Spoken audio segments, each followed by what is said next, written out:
Bonjour, ici Crypto.ly, j'espère que vous allez bien aujourd'hui, mardi le 11 juillet. On va aller voir le XRP, à quoi ça ressemble, 47 cents 36, la map est plus verte que rouge, c'est bon signe. Bitcoin 30 449. La charte, on est toujours en train de tenir un support important, 42 cents. Et mon objectif pour court à moyen terme, 68 centimes. Toujours dominant Bitcoin, 48,2%. Et le marché se comporte pas si mal avec pratiquement 1% depuis 24 heures. On commence ici avec Flare, une nouvelle. C'est pour vous montrer le tableau en quoi que le prochain airdrop va avoir lieu le 15 juillet. Pour ceux qui participent, bien sûr. OK? Alors, 15 juillet, le prochain airdrop. Pour ceux qui ont participé, il y a déjà comme 2 ans. OK? Alors, juste pour vous mentionner que vous pouvez faire un screenshot de ça pour voir qu'à chaque, à peu près, pas au milieu du mois, mais comme 15 juillet, 15 août, 14 août, suivez ça, puis vous allez pouvoir aller sur votre portal pour claimer vos fleurs. On commence avec la nouvelle ici du 10 juillet. L'ancien directeur de la SEC, un gars qui a travaillé pendant comme 16 ans, déclare qu'il est raisonnable que le juge Torres verrouille à jamais les comptes séquestres d'XRP. Qu'est-ce que ça veut dire? On va le voir. Alors que le procès de la SEC contre Ripple touche à sa fin, c'est là qu'il faut qu'elle rende son jugement sommaire le 30 septembre. Le juge Torres, les membres de la communauté XRP ont partagé leur décision de rêve dans l'affaire.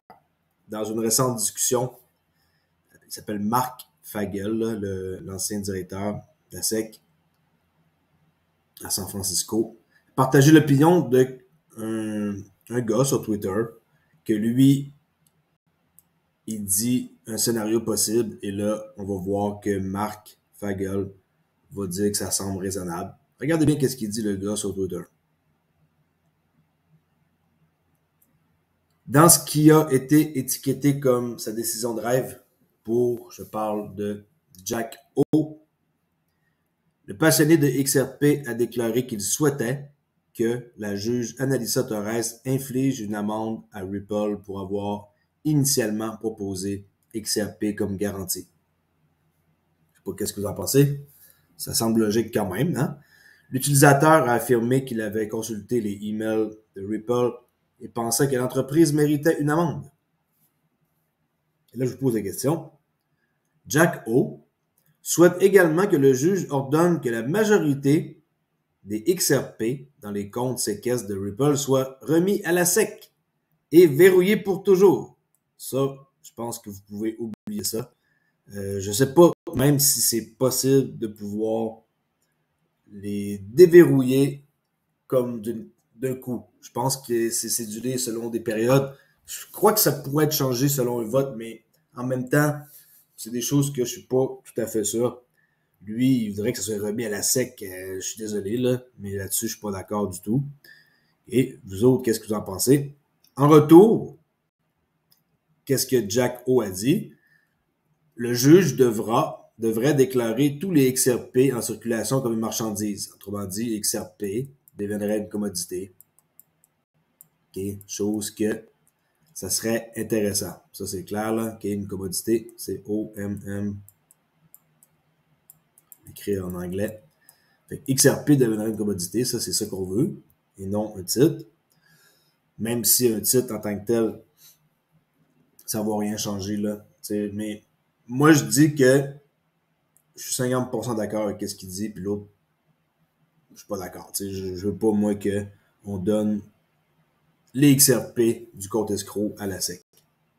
Payer une amende, ça ne me dérangerait pas que Ripple paye une amende. Ça serait comme assez logique, mettons.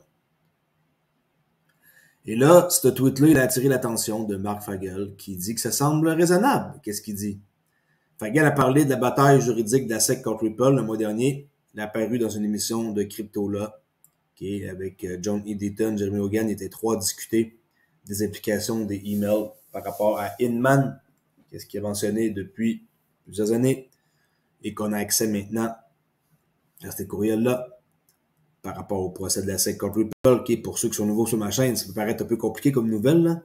Ne faites-vous-en pas, je vais essayer de vous simplifier ça le plus possible. Fagel, qui a été directeur, je vous rappelle, régional de la SEC pendant plus de 16 ans, a déclaré que la controverse concernant le tristement célèbre du discours de William Inman était frustrante pour lui en tant qu'ancien. Fagel a commenté d'autres questions concernant l'affaire SEC-Ripple. Selon Fagel, la SEC a un meilleur argument pour savoir si Ripple a violé l'article 5 de la loi sur les valeurs mobilières. Mais un fait intéressant, il croit que Ripple a plus de chances de gagner le procès. C'est ce que moi aussi je pense. Alors ça, je suis bien content. Quand j'entends ça, ça me fait sourire. OK, cool. On enchaîne avec d'autres nouvelles.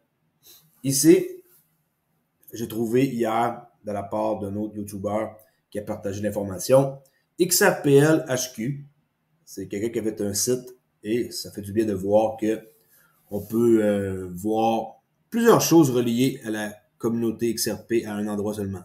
Alors, par exemple, c'est un hub.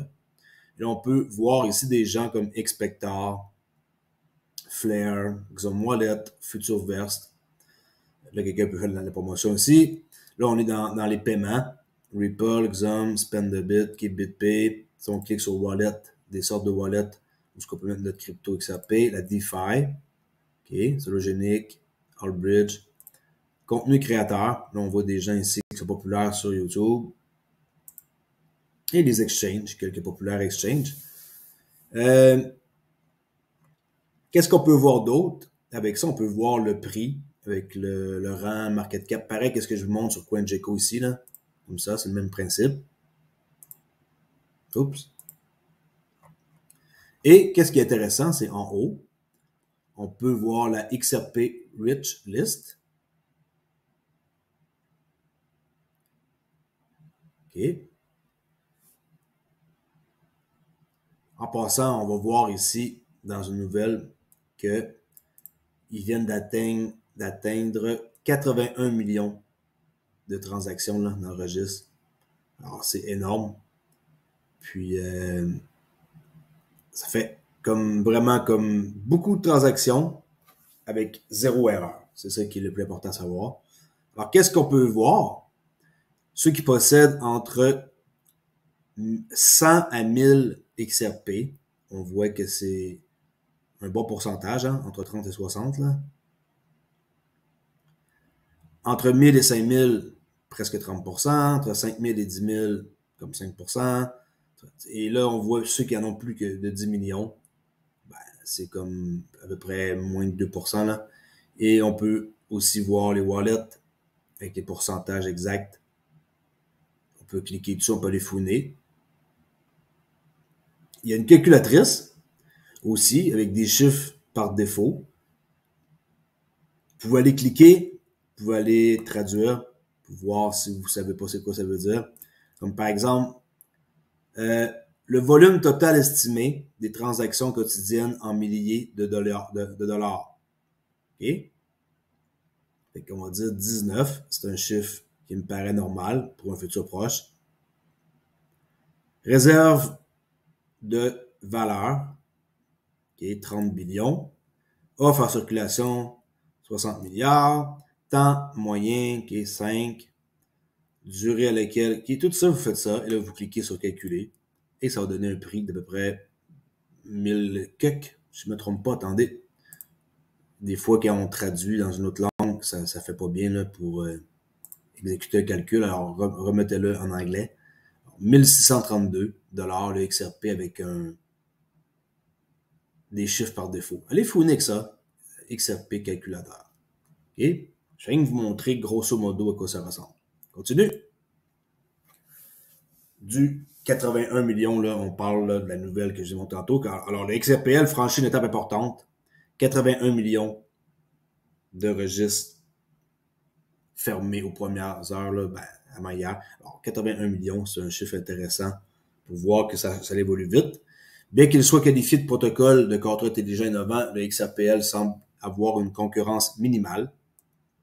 Dans le monde actuel des contrats intelligents, créé il y a environ 10 ans et demi, le XRPL permet aux développeurs de créer des applications qui traitent des problèmes du monde réel avec des solutions viables et durables à tous les niveaux. Ça, on va voir ça plus tard dans cette vidéo, que transformer tous les actifs réels et les tokeniser, c'est vraiment qu'est-ce que le XRPL va faire et qui va être champion. Le XRPL offre de nombreux avantages uniques aux développeurs et aux utilisateurs en raison de sa vitesse, son efficacité et sa disponibilité. Le XRPL donne aux développeurs une incitation supplémentaire par rapport aux autres chaînes, en ce sens qu'il facilite le déploiement de nouveaux apps, applications décentralisées pour les utilisateurs, facture relativement moins cher que tout le monde et il va y avoir une adoption impressionnante dans tous les niveaux dans un avenir proche.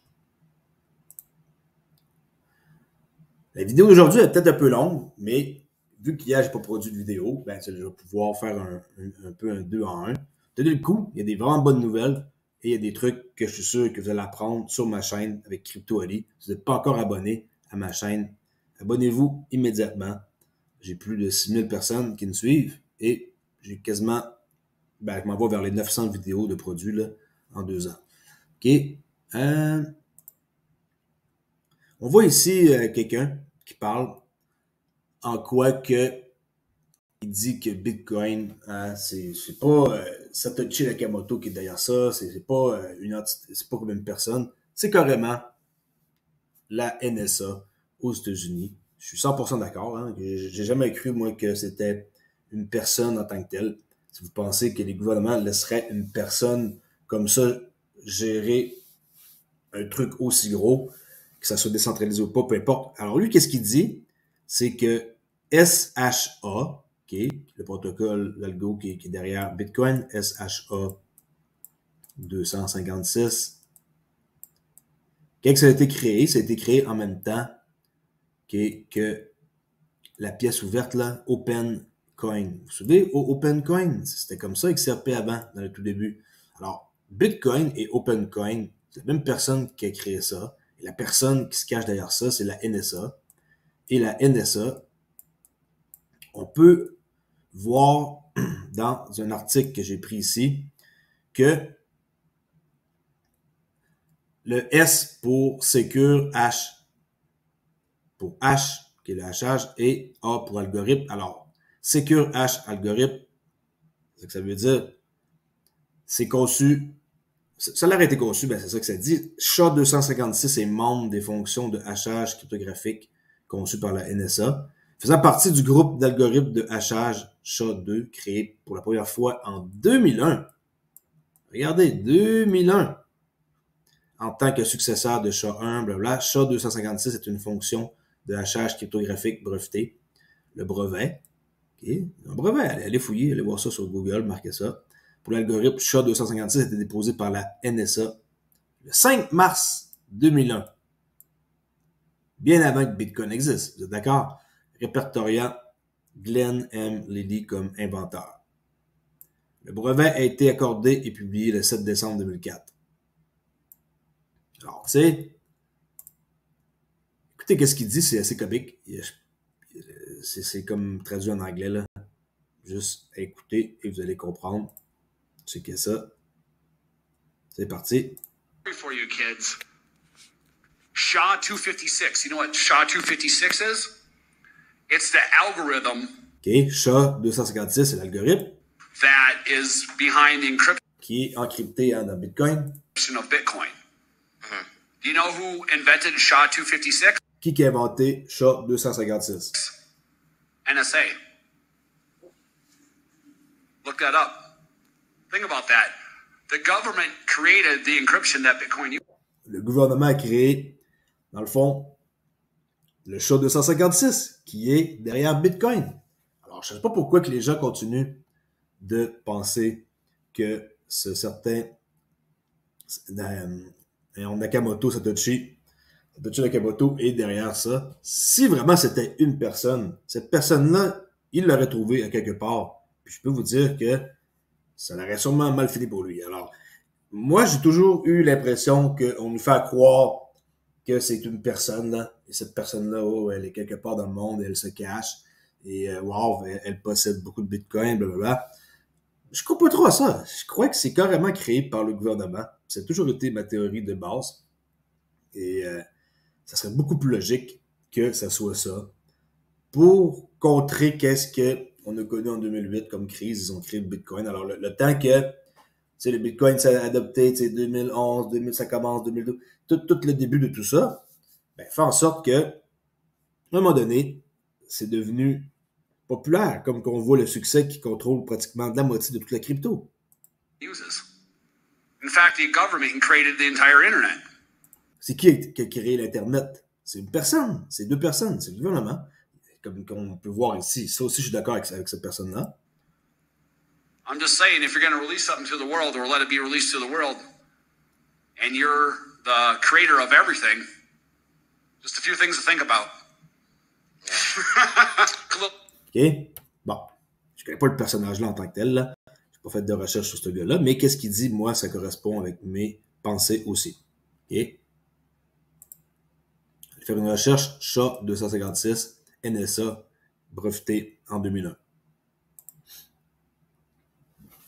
Les arguments de la SEC contre Coinbase ne sont pas particulièrement solides, selon un expert en droit. Alors, Meta Lawman estime que Coinbase est susceptible de gagner l'argument des questions de doctrine majeure, soit devant le tribunal de district ou en appel. La SEC des États-Unis a fourni un aperçu des arguments qu'elle envisage d'utiliser contre Coinbase dans une lettre adressée au juge le 7 juillet. Cependant, l'affaire de la SEC contre Coinbase n'inspire pas beaucoup de confiance, a tweeté l'avocat de la cryptographie James Murphy le 9 juillet. La SEC a soumis sa lettre en réponse à Coinbase demandant l'autorisation de déposer une requête en jugement sur les plaidoiries le 28 juin. L'organisme de surveillance du marché a déclaré qu'il s'opposerait à une telle requête si le tribunal autorisait Coinbase à déposer. Bien que la SEC, alors là on voit l'avocat qui a répondu, qui est Murphy, bien que la SEC s'opposera à la motion, elle n'essaiera pas de retarder l'examen des problèmes soulevés. Cela signifie qu'il y a au moins un certain espoir d'une résolution rapide de l'affaire. Moi non plus, je ne pense pas que ça s'éternise pour Coinbase. Christine Lagarde, qui demande notre avis sur l'euro ici. Regardez. Nous voulons que vous ayez votre mot à dire sur l'apparence des futures banknotes, là, fiat de même. Okay? Participez à notre enquête et partagez votre point de vue. Pensez-vous vraiment qu'ils vont se fier à ce que le public vont comme dire et qu'ils vont appliquer ça? Je ne penserais pas. Mais regardez ce qu'elle dit, c'est assez spécial. That is my signature. Sa signature, en passant, elle est ici, là, Christine Lagarde. Là. But that is your money. You should have a say about how a banknote looks like. Ah oui, on a un mot à dire sur comment qu'on veut, à quoi que ça ressemble. J'en doute. We have selected a few options, and you should participate in our survey so you can tell us what you like and what you don't like. Ils n'ont pas assez de personnes malines pour trouver des idées. Ils demandent au public un sondage. Oh. About the themes that we have selected.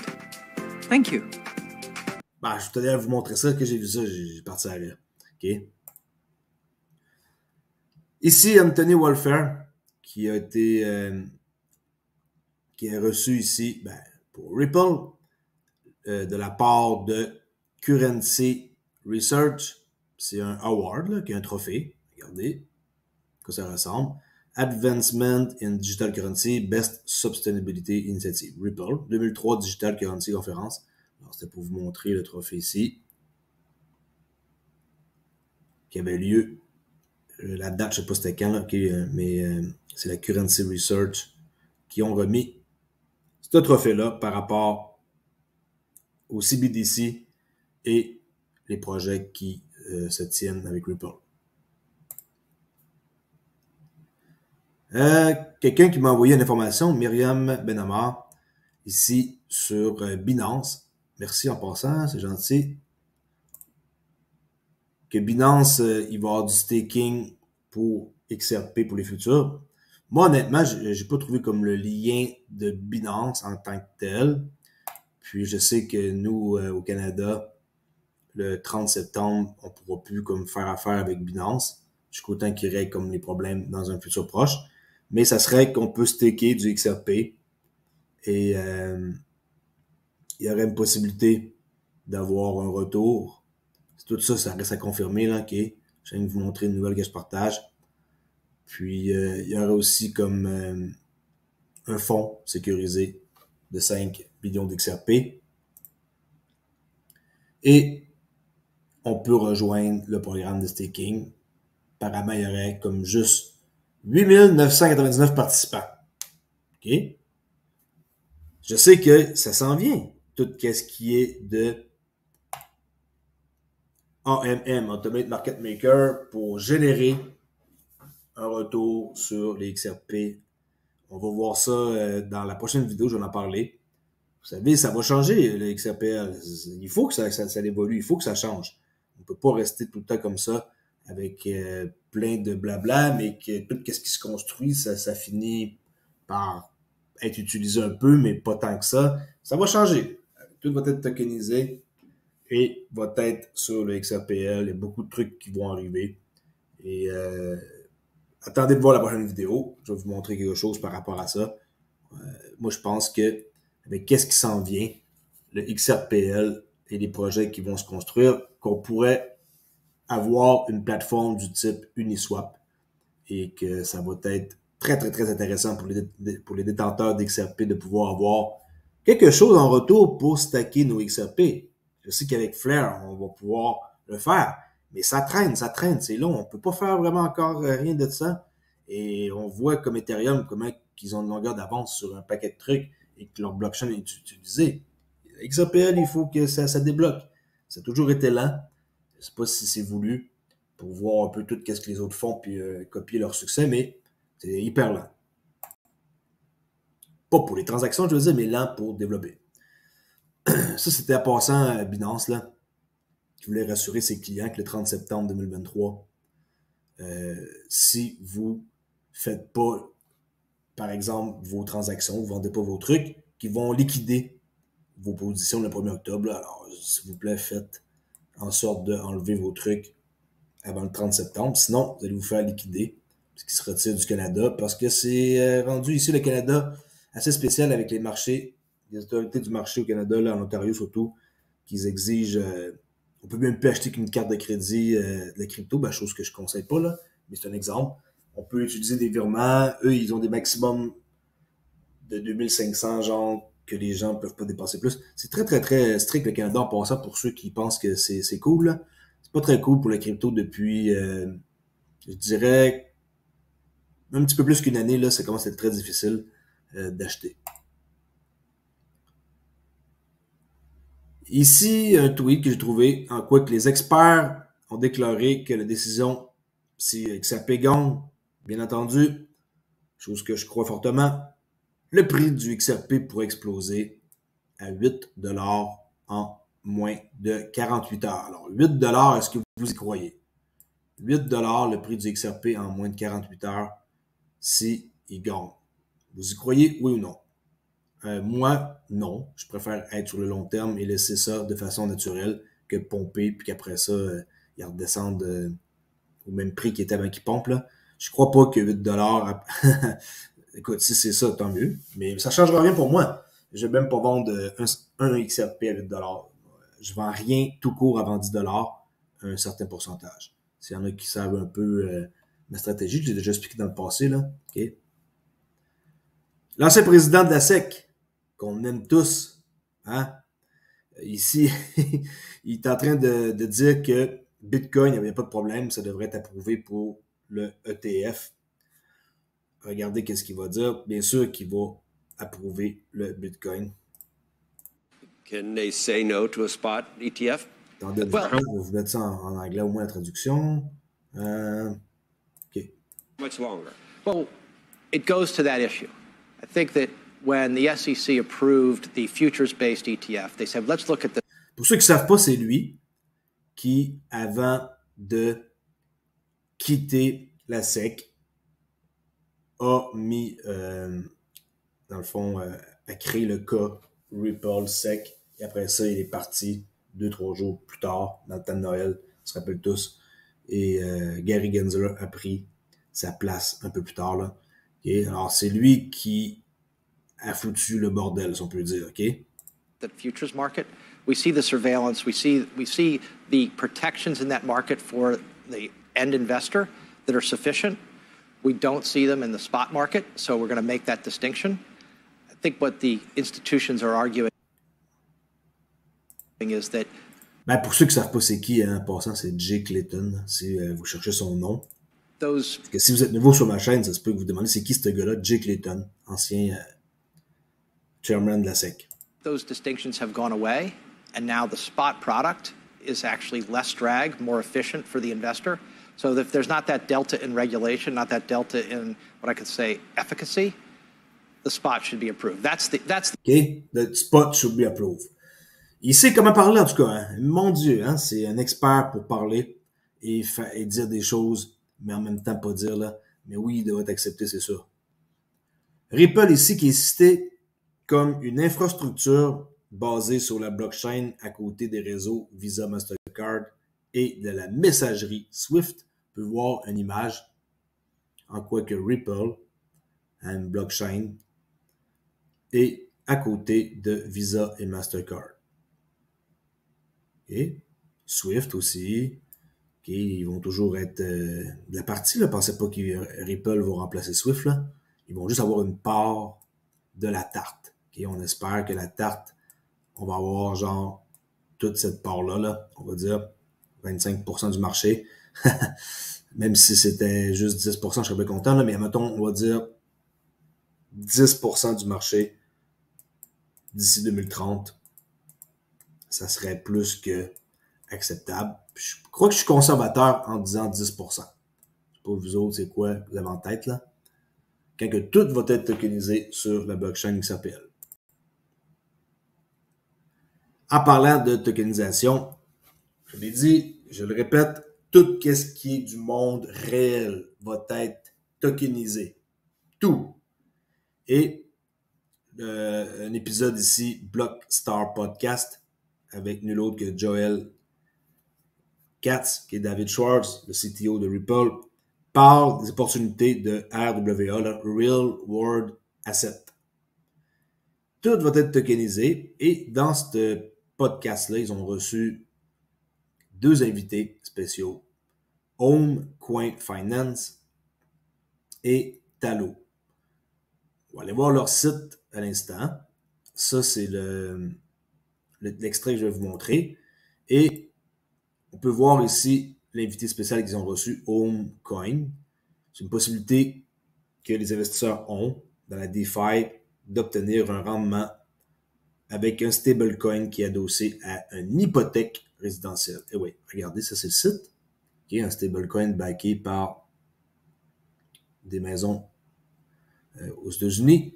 44 millions à date de la valeur, 6,3 millions barrés, un APY de 5,77. Au moins, c'est raisonnable. C'est pas des chiffres de malade mental comme que je vous ai déjà présenté dans le temps. Là. C'est ça, c'est plus logique. Total des paiements to home, ben, ils ont versé 619 000 aux détenteurs. Là, on voit des maisons. Et on peut voir que ça, c'est le CEO, Carl Jacob, et que les investisseurs qui sont, on devrait voir Ripple ici, là, apparaître. Il faudrait que je clique là-dessus. Ils sont partenaires. Ok, attendez un instant, je vais vous montrer ça.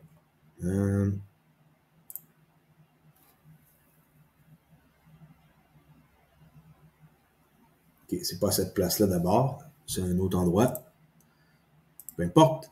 Et l'autre invité était Talo, marché de carbone. S'il y en a qui sont pas connaisseurs de ça, allez voir leur site. Real Time Carbon.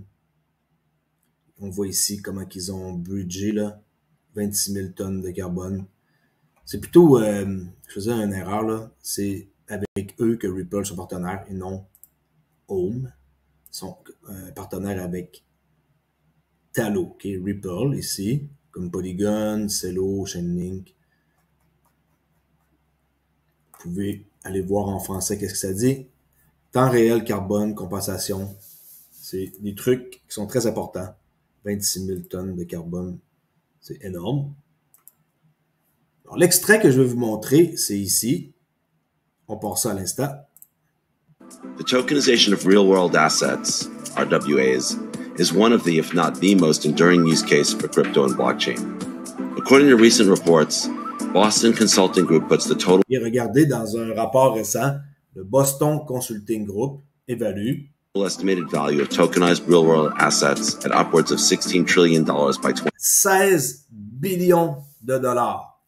Je ne sais pas si vous savez c'est quoi ça veut dire. Là, ici, traduit en français, c'est pas le bon chiffre, c'est pas 16 milliards. Là.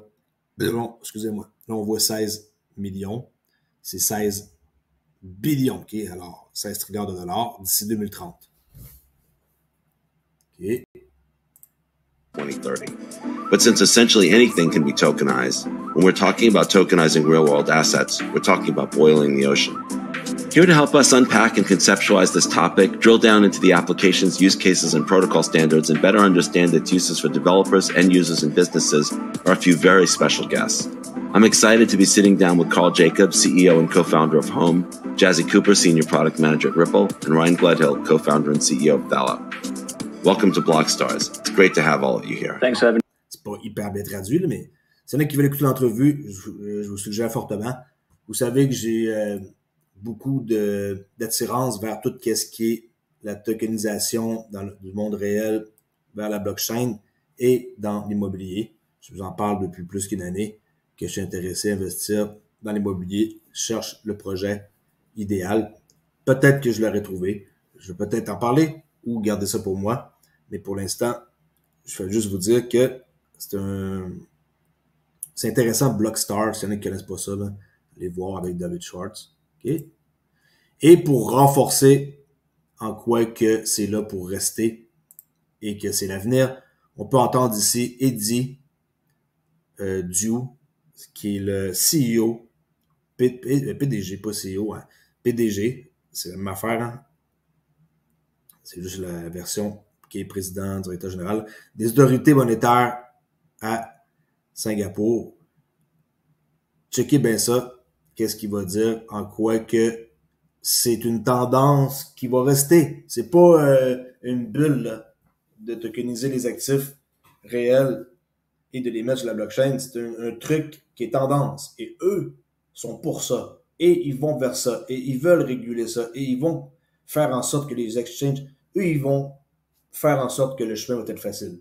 Et les États-Unis, même si ce monde féroce et qui sont contre tout le monde présentement, ils vont suivre aussi. C'est juste que je ne croyais pas que les États-Unis allaient suivre plus tard que les autres endroits. Mais là-bas, ils sont très, très, très, très, très open à l'idée. Écoutez bien ça. In terms of virtual assets, the philosophy that we have is very simple. This trend will continue. Okay. Cette tendance se poursuivra. Plus, virtual assets of crypto is actually a very broad term. Right. It's not really just on-back crypto. You're talking about stable coins or tokenized assets in the future. So what we want to do in Hong Kong is to say that, hey, this trend will continue. Let's put in the right regulatory framework. But under this regulatory framework, whether it's the trading platform for crypto or in future stable coins that we are going to have a legislation, we are working on that. But so under this regulatory framework for trading platforms, stable coins, etc., we will let the industry develop and innovate.